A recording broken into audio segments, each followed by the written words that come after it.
¿qué le diría usted a esas parejas donde cada uno vive la fe de manera distinta, pero ambos aman a Jesús? Mi pastor, mi sacerdote me dice que no puedo casarme con mi pareja católica, evangélica. ¿Cómo fue ese proceso de entendimiento que se podría compartir la fe?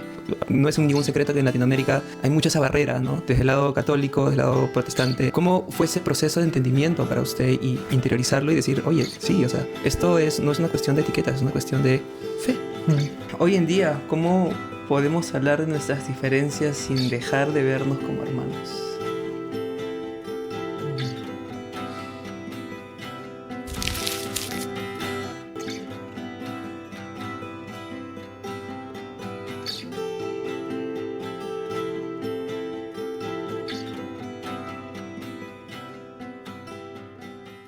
¿Qué tal, chicos? ¿Cómo están? Bienvenidos a otro capítulo más de Bienaventurados. En verdad estamos contentos, estamos muy agradecidos con el Señor por lo que ha hecho en estos días. Por si no lo saben, y ya me imagino que han estado viendo en nuestras redes sociales, hemos estado en la comunidad de Taizé. TC. Es Taizé en francés, pero en español es Taizé. Y nada, han sido unos días increíbles. Gracias a Dios hemos podido entablar una conversación con los hermanos, parte de la comunidad. Especialmente, bueno, gracias al hermano Claudio por darnos este momento, regalarnos este momento. En verdad, para nosotros es valiosísimo, es muy importante. Y nada, igual solamente vinimos con fe, preparados y nada, con nuestros micrófonos, nuestra camarita y aquí estamos. Él es chileno, habla español, bueno, da. Pero por eso es que hemos decidido grabar con él y de repente no con algún hermano que hable inglés, y creo que con el español los vamos a poder expresar mucho mejor. Aunque... Pero, a ver, vamos a que él se presente él mismo, por favor, hermano. Ahora ya me han presentado, muchas gracias. Yo soy Claudio, soy hermano de la comunidad de TC, soy chileno. Hace más o menos 12 años que vivo aquí en TC. Y para nosotros siempre una alegría muy grande acoger a jóvenes de todos los lugares del mundo, también de todas las iglesias, para poder vivir lo que nosotros queremos vivir aquí como hermanos, que es un signo de reconciliación entre los cristianos. Así es, hermano. Y bueno, acá los hermanos tienen una vida bastante activa, bastante, digamos, ocupada. Es por eso de que quizás no disponemos de tanto tiempo. Igual estamos súper agradecidos por este tiempo que nos está dando hermano Claudio. Y hemos preparado algunas preguntitas que nos importa transmitir a través de nuestras redes sociales, a través de este canal de YouTube. Y me gustaría comenzar... ¿Qué significa realmente la unidad en Cristo para usted que está trabajando justamente en esa labor? Un momentito, antes que comiences a rasgarte las vestiduras, lo que quiero decir con unidad es que vivamos en respeto, en amor y en armonía, entendiendo que Cristo está en la iglesia del otro. No quiero decir de que vivamos las mismas tradiciones y la misma manera de seguir a Cristo. Aclarado eso, seguimos con el video. Una pregunta muy profunda. Empezamos fuerte. Bien, así, al hueso. Para mí creo que la unidad en Cristo es una unidad que es primero que todo espiritual. Es algo que yo creo que es lo que Jesús vino a traer al mundo, que es una comunión del ser humano con Dios. Y en ese sentido es muy cierto que Jesús no vino como a fundar una religión, sino que más bien vino a traer esta posibilidad de vivir en comunión con Dios y darnos la felicidad verdadera. En ese sentido yo creo que cuando vamos a la iglesia, cuando escuchamos la palabra de Dios, cuando participamos también a la Eucaristía, todo eso nos alimenta y nos permite acercarnos a las fuentes de esta unidad en Cristo. Yo creo que en ese sentido todo ser humano es alcanzado de alguna forma misteriosa por este deseo y por esta fuerza que se produce gracias a la presencia de Jesús en la vida. Wow. Y cuénteme un poquito de su background. ¿Usted viene de una familia católica, protestante, más o menos? ¿Cuál es su background en el sentido de su relación con Cristo? Yo vengo de una familia católica, yo soy de Chile, de Concepción, pero en mi ciudad de Concepción tuve la alegría y todavía el privilegio de tener amigos de de varias confesiones cristianas y son amistades que me ayudaron a entender esto, me ayudaron a entender que mientras que cada uno recibe ese acceso a la fe en una iglesia determinada y uno puede siempre honorar ese don que uno ha recibido, eso no quiere decir que eso me ponga en antagonismo con cristianos que recibieron el don de la fe en otras iglesias. Claro, claro. Y... Perdón, gracias. ¿Cómo fue ese proceso de entendimiento que se podría, vamos a ponerlo así, compartir la fe? O que se puede llegar a una unidad. No es ningún secreto que en Latinoamérica hay mucha esa barrera, ¿no? Tanto desde, vamos a ponerlo así, desde el lado católico, desde el lado protestante, evangélico, no sé, entre otras comunidades que comparten a Cristo, que son cristocéntricas. ¿Cómo fue ese proceso de entendimiento para usted y interiorizarlo y decir, oye, sí, o sea, esto no es una cuestión de etiqueta, es una cuestión de fe? Se me ocurren dos respuestas, pero no sé cuál es la más... Bueno, sí. Hay una que se me viene inmediatamente al corazón y es esta de la lectura del Evangelio de San Juan 17. Yo creo que hubo un momento fuerte en que me di cuenta, bueno, Jesús reza por la unidad de sus discípulos. Y eso me produjo, creo que el sentimiento de darme cuenta que a Jesús le importa esta unidad, ¿no? Que no es simplemente un problema sociológico o un problema, no sé, eclesial. Es de verdad un deseo de Jesús que los cristianos puedan reunirse. Y como esta lectura del Evangelio, bueno, me llevó como a una convicción. Y por otro lado, yo debo decir que me impactó mucho también una lectura de nuestro fundador, ¿no? La comunidad ETC que existe aquí en Francia, nace gracias al hermano Roger Schutz, que es suizo y que fundó esta comunidad.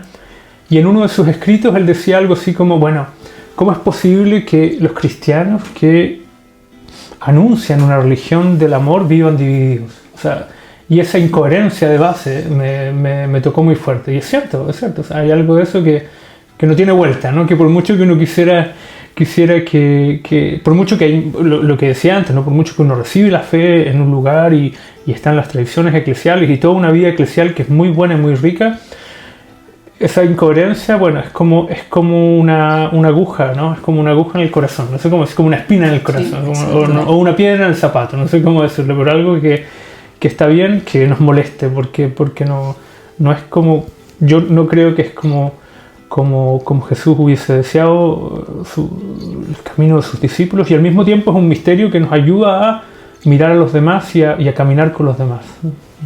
Wow, de verdad ese escrito que me chocó. ¿Cómo es posible? ¿Cómo es posible que una religión que profesa el amor, ¿no? viva en división? Y justamente aquí viene la segunda pregunta en base a ese escrito.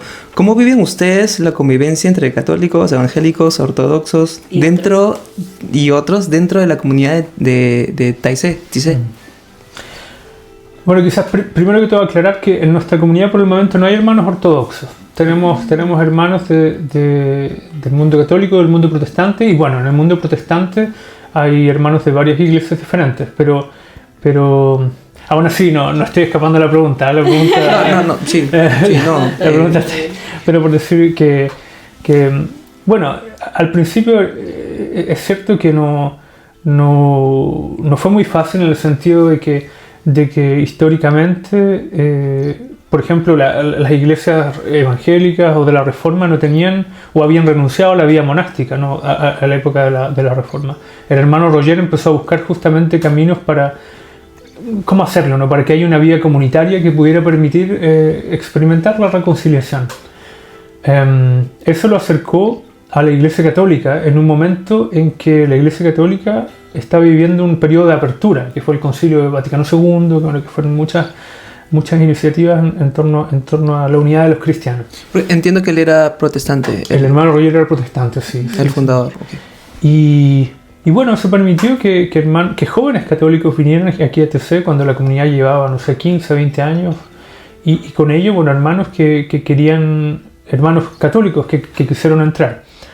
Ahora, por supuesto, esto fue como un experimento al inicio, no sabíamos qué es lo que iba a pasar y desde un punto de vista muy humano, yo me atrevo a decir hoy en día que muchas veces las diferencias culturales o las diferencias de personalidad pesan más que las diferencias confesionales, no sé cómo decirlo, en la vida comunitaria. O sea, cuando uno vive en comunidad, cuando uno comparte con los demás, yo creo que es tan claro que vivimos de lo esencial, que es vivir de Jesucristo, del Evangelio, de los signos que nos dejó para vivir de Él y de la oración. Eso es como un acuerdo tan de base que finalmente no es lo que nos está como molestando el día a día. Así que la humanidad, digamos así, la humanidad de base, también tiene algo que necesita reconciliación, encuentro. Y eso es parte también, yo creo, de la llamada, de la vocación de TC, que es vivir un signo de reconciliación en la iglesia, pero también en la humanidad. Por decir que, bueno, yo creo que en el día a día, como ustedes han podido verlo acá, tenemos 3 oraciones al día, es lo que nos reúne. Tenemos una vida fraternal en la que compartimos trabajo. Yo creo que una característica de nuestra vida aquí es que trabajamos juntos, ¿no? Que tenemos talleres, que vivimos de nuestro trabajo y bueno, compartimos la hospitalidad con tanta gente que viene a visitarnos. Wow. Hoy en día, ¿cómo podemos hablar de nuestras diferencias sin dejar de vernos como hermanos?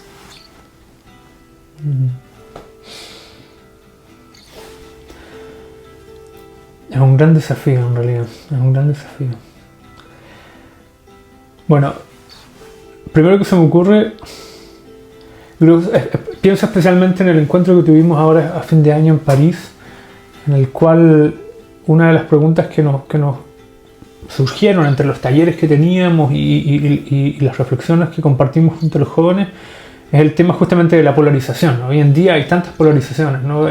Todos los países parecen cada vez más divididos entre derechas e izquierdas y justamente las diferencias aparecen primero.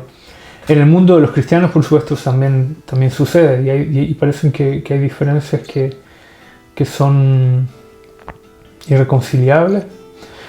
Yo creo justamente en la unidad en lo esencial, cuando compartimos la fe en Jesucristo, en su palabra. Es importante ir juntos a esas fuentes, o sea, orar juntos, por ejemplo. Al mismo tiempo, yo recuerdo muy bien el Papa Francisco una vez dijo hay que poder testimoniar todo lo que podamos juntos, digamos, si sea la vida fraterna, sea un servicio de solidaridad, por ejemplo, o sea sí, la justicia social, ¿no? En la medida en que los cristianos puedan reunirse por causas que los reúnen, y que les permitan casi tener una excusa para estar juntos, bueno, eso es una posibilidad de vivir también de lo esencial. Pero es un trabajo que requiere mucha paciencia, requiere mucha paciencia, pero yo creo que es posible, yo creo que hay luces en el mundo que nos permiten creer que es posible. Una pregunta es, no sé si usted considera que la situación de repente que está pasando ahorita en Latinoamérica ha sido la que pasó en Europa, ¿no? O sea, no sé si esto en Europa antes era, y hablo específicamente, no quiero mencionarlo como que una etiqueta, pero el ecumenismo, o vamos a llamarlo mejor, la unión entre los cristianos, creo que hoy en día es mucho más factible o hay más luces en Europa que en Latinoamérica, ¿no? O sea, de alguna manera podríamos estar mencionando que Latinoamérica podría estar siguiendo el mismo camino, o ¿qué recomendación habría para que Latinoamérica siga esto en Europa? ¿O qué nos diferencia entre Europa y Latinoamérica? Yo sé que hay muchas, pero algo de repente ahí entre esta diferencia entre estos dos continentes. Hay muchas diferencias. Hay muchas diferencias. Yo me gustaría casi hacerle la publicidad a un libro que leí hace poco que hicieron justamente en la Católica de Santiago, en Chile, que se llama Ecumenismo, Panorama Latinoamericano, en el cual no hicieron como una evaluación total. Lo que hicieron fue más bien reunir diferentes voces de Latinoamérica en las cuales se expresaba un poco la búsqueda de la unidad. No me van a pagar, sí, yo creo, los de la Universidad Católica por hacer las publicidad, pero bueno. Pero por eso, no, y tampoco lo he terminado de leer, pero he leído algunos de los capítulos y es bastante fuerte en el fondo ver que hay luces justamente, no es como que todo esté claro, pero sí hay pistas. Y bueno, lo que me deja un poco la lectura de ese libro es que, y eso lo uso para compararlo con Europa, yo creo que en Europa se encuentran las iglesias históricas, y las iglesias históricas, o el origen de las iglesias históricas más bien, habría que decir. Y ese origen de las iglesias hace que cada una de las iglesias luteranas o calvinistas o las iglesias nacionales en general tengan principios de unidad más estables. Ahora, yo creo que las iglesias en Europa viven un defecto que no se ve tanto en América Latina aún. Bueno, nunca sabe cómo alabar, cómo medir estas diferencias, y es que hay cada vez menos jóvenes, ¿no? Y aquí se nota mucho más, y eso no distingue iglesia, no distingue la confesión, no distingue la denominación de la iglesia. En América Latina justamente hay menos iglesias evangélicas que tengan como un cuerpo unificado. Hay muchas iglesias independientes, con la gran ventaja que las iglesias evangélicas en América Latina, desde lo que conozco, tienen una gran conexión con el pueblo, digamos así. O sea, están muy cercanas a las preguntas y a las dudas existenciales de la gente, y eso yo creo que también es un don del espíritu hoy en día en las iglesias evangélicas en América Latina. Por decir que en ese sentido, claro, no se puede compararse, son de verdad dos mundos diferentes, el mundo de América Latina y el de Europa, que tienen una conexión histórica innegable, ¿no? Con la colonización, etcétera, y con todo lo que conocemos de la influencia de la globalización. Pero no quiere decir que en el fondo los dones que vive la Iglesia de América Latina hoy en día son importantes, ¿no? Y justamente la juventud que existe en América Latina y esta cercanía de la Iglesia con el pueblo me parecen súper únicas y súper específicas. Así que, claro, yo no sé, me cuesta como decir una va más adelante que la otra. En realidad son diferentes y cada una, sí, vive en un don del Espíritu. Ok, y justamente eso que acaba de comentar viene acompañado de la siguiente pregunta. Hay muchas parejas. En verdad nuestro podcast va dirigido mucho a ese sentido de parejas, matrimonios, que de hecho nos escriben diciendo: mi pastor, mi sacerdote me dice que no puedo casarme con mi pareja católica, evangélica. Yo siento de que juntos llevamos mucho a Cristo, yo siento que llevamos mucho las cosas de Dios, pero mis líderes no quieren. ¿Qué le diría a usted a esas parejas donde cada uno vive la fe de manera distinta, pero ambos aman a Jesús? Es una pregunta difícil, no solo porque es compleja, porque bueno, hay muchas iglesias y hay muchas incluso legislaciones. En el caso de algunas iglesias históricas hay mucha legislación, incluso eclesial. Y por otro lado es difícil porque yo no estoy en los zapatos de ustedes, ¿no? Que están en ese sentido. Entonces no quiero que mi voz se escuche como teniendo mucha experiencia. En realidad no tengo tanta experiencia en ello. Yo creo sí en la vía percibida como vocación, ¿no? Creo en eso, y en ese sentido yo creo que si uno es acompañado, si uno se confía a alguien como un pastor o un sacerdote o una religiosa también, si uno tiene ese sentido de querer discernir lo que Dios quiere para la vida de uno, y uno percibe en ese discernimiento la maravilla del amor, ¿no? Compartido con una persona que no está en la misma iglesia que uno, yo creo que uno puede tener la convicción de que Jesús sí puede querer eso para uno, y esa convicción de base acompañada por el discernimiento me parece que es la puerta para todo lo que siga. Así que mantener primero que todo la convicción de que es posible, precisamente porque compartimos lo que decíamos antes, esta unidad en Cristo y la unidad en el Evangelio y en los signos que Jesús nos dejó. Ahora, yo en el fondo alabo la fidelidad de muchos jóvenes que buscan en sus pastores, en sus presbíteros, en sus parroquias, la posibilidad de entablar un diálogo con los sacerdotes. Yo creo que es bueno hacerlo así, de preguntar, de informarse. Hoy en día hay muchas formas de informarse también, o sea, por ejemplo, las iglesias que tienen sitios web o también la Iglesia Católica con el derecho canónico, uno puede informarse también por uno mismo, o sea, no hay que en ese sentido depender absolutamente de la información que te dé una parroquia o un sacerdote determinado. Y eso también quiere decir que, bueno, que a veces hay que asumir que uno va a encontrar una puerta cerrada delante de uno, ¿no? Pero eso no quiere decir que la convicción baje, no quiere decir que la convicción deba bajar. Pero me parece que es todo lo que puedo decir en el fondo. Yo creo, si puedo hacer algo, sobre todo invitar a los jóvenes que perciben ese llamado de construir sus vidas en Cristo como una vocación, que perseveren, que eso es lo más importante. Yo quiero hacer una pregunta más enfocada a Taizé. Vamos a ir por una primero, porque tengo ahí dos en la cabeza, pero la primera es, ¿por qué usted decidió quedarse en Taizé? Es una muy buena pregunta. Es una pregunta que me hace mucho mi mamá y mi papá.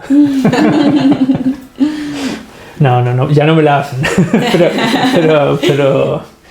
pero sí, o sea, justamente, yo creo que vuelvo un poco a lo que decía antes, ¿no? Yo creo que percibí en un momento dado en mi discernimiento que esta vida de reconciliación en comunidad, cimentada en la oración, yo creo que ustedes se han dado cuenta de eso estando acá, ¿no? Que la oración de verdad es lo que articula nuestra jornada. Yo creo que eso era algo que quizás yo estuve siempre buscando en mi vida y no me había dado cuenta que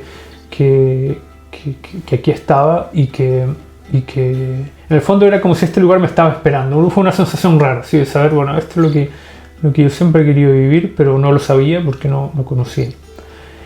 Ahora, por supuesto que me pregunté también sobre mi vocación estando en Chile, después había estado estudiando y llegué aquí como voluntario, entonces fueron un poco como las circunstancias que me trajeron para acá y me hicieron percibir esta llamada, pero sí, yo creo que la vida comunitaria, primero que todo, cimentada en el Evangelio, yo creo que eso fue lo que me cautivó. Yo quiero hacer la segunda. Okay. Pero la segunda va enfocada a porque Latinoamérica no conoce mucho de ETC, ¿no? Creo que está para todo el mundo, pero a Latinoamérica le falta un poco, ¿no? Entonces, ¿cómo los jóvenes de Latinoamérica en general podrían acercarse un poco acá? Voy a abrirlo porque sé que a veces no todas las economías son lo mismo y darse un viaje hasta Europa para algunos lo recomiendo 1000 veces, pero ¿cómo podría saber estos jóvenes más de TC? Tenemos un sitio web, tenemos redes sociales, pero lo que quiero más bien decir, yo creo que en la comunidad ha habido una gran humildad que ha sido un principio de base, porque, y yo lo digo así no por engreírme de mi humildad, porque no tendría sentido, sino porque existe antes de que yo llegara acá, y a mí también me pareció un signo muy fuerte, y es que nunca hicieron como una actividad promocional, como centrada en nosotros. Yo creo que fue muy claro que, bueno, sobre todo con el crecimiento de las iglesias y en el caso de la Iglesia Católica, con la diversificación de los movimientos y de las congregaciones, yo creo que los hermanos como que quisieron ir más bien en la lógica de no formar movimientos, de no crear como sucursales de TC en todo el mundo, ¿no? Así que en ese sentido yo creo que había como de verdad un principio de decir, bueno, no podemos estar en todas partes, simplemente no es posible. Pero sí es posible, y es lo que hacemos muy a menudo nosotros, es aceptar invitaciones.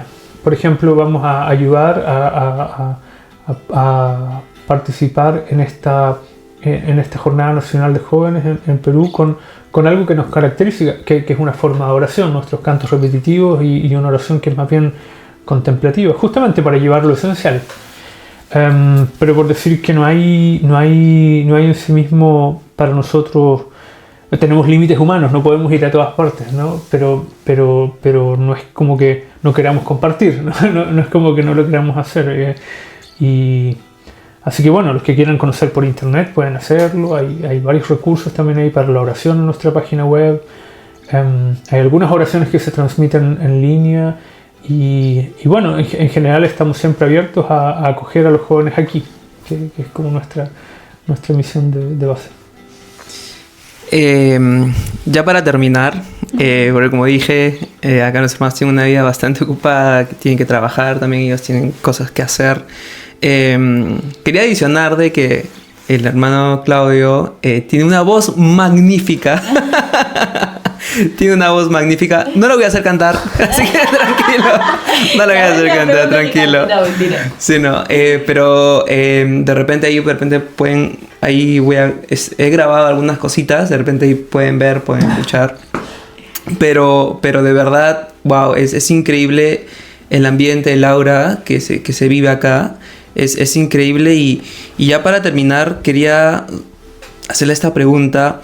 Si Jesús estuviera físicamente sentado aquí hoy, ¿qué creen que nos pediría a los cristianos de esta generación? Wow. No, la pregunta no es tanto como usted si fuera Jesús, pero de repente sería muy soberbia, ¿no? Decir, si yo fuera Jesús. Pero conociendo al Cristo, al Jesús de su relación personal, ¿qué cree que nos pediría a nosotros, a esta generación como cristianos?